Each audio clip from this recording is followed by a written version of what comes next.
આજે સુફાલી પટેલની રસોઈમાં શું બનાવવાના છો? આજે તમારા માટે સરપ્રાઈઝ છે. તમારી એક ફેવરેટ વસ્તુ બનાવું છું. તો જો એની માટે છે ને આ દાળ લઈ લીધી છે ચણાની, બરાબર.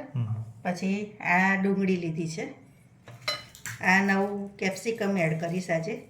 આદું છે અને લસણ છે અને લીલા મરચાં છે. લીલા મરચાં આપણા ટેસ્ટ પ્રમાણે લેવાના, બરાબર.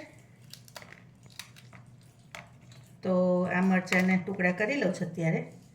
આ બધું આપણે પીસવાનું છે, મરચાં આદુની. તો પહેલાં છે ને આપણે આ મિક્સર જાર લેવાનો,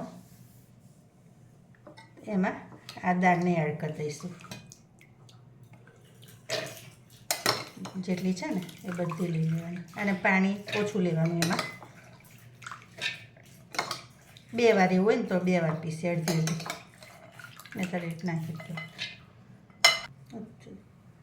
હવે આ દાળ લીધી છે ને, આ દાળને મેં છે ને 6-7 કલાક પલાળી રાખી હતી. તો જો સરસ તૂટી જાય છે, હે ને. આપણે આવી તૂટી જાય ને એવી કરવાની, બરાબર. હવે આ મરચાં છે ને તે અને આ લસણ અને આ આદુના ટુકડા આપણે અંદર એડ કરી દેવાના. અને આમાં જ હું છે ને હિંગ એડ કરી દઈશ. થોડીક હિંગ ખાસ નાખવાની એટલે સરસ થાય. પછી હળદર છે થોડી, આપણે હળદર એડ કરી દઈશું. લાલ મરચું છે ને ઓપ્શનલ છે, પણ નાખો તો સરસ લાગે. પછી આ ધાણા જીરું પાવડર છે, આ થોડુંક જીરું છે.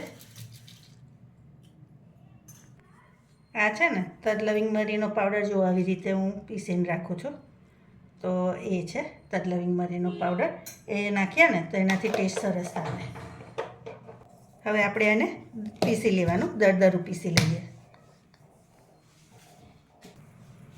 તો જો આપણે આવું દરદરું પીસ્યું છે ને એમાં હજુ હવે થોડુંક પાણી એડ કરી દેવાનું. હવે ફરી એને પીસી લઈએ. તો જો આપણે હવે એને કાઢી લેવાનું. આવું પીસાવું જોઈએ, બરાબર. આવું જો બરાબર.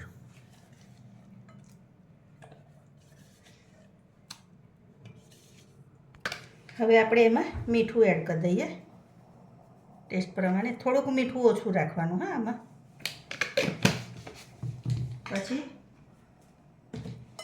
આ કેપ્સિકમ છે એ આપણે એડ કરી દઈએ અને આ ડુંગળી છે ને એ પણ એડ કરી દઈએ. આમાં છે ને આ કેપ્સિકમનો ટેસ્ટ ખરેખર બહુ સરસ આવે. અને આ બધું આપણે હાથથી મિક્સ કરી દેવાનું. અને આને છે ને થોડી વાર એમ ફેટી લેવાનું.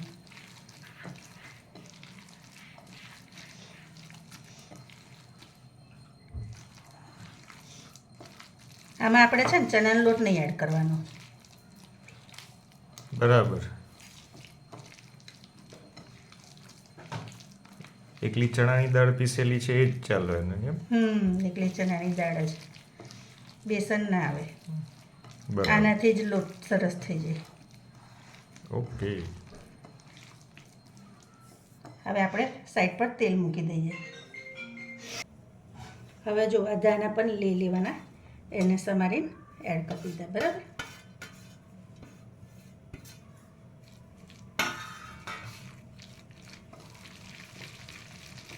અને આવી રીતે થોડુંક એને મિક્સ કરી લેવાનું.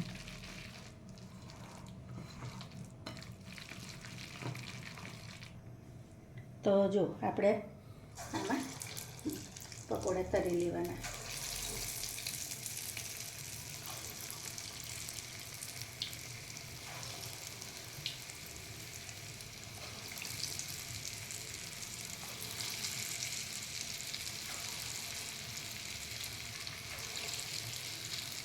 એક વારમાં જેટલા આવે ને એટલા આપણે અંદર એડ કરી દેવાના.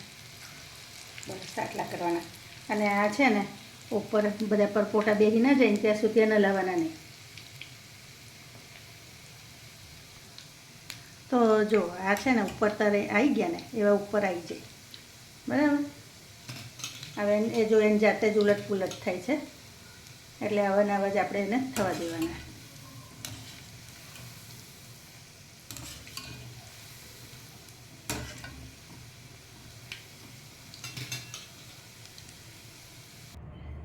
તો જો પતિદેવ તમારા માટે સ્પેશિયલ મરચાં પણ તર્યા છે ને આ તમારી કાટલી તમને ભાવે છે ને ઓહો એ પણ તરી છે.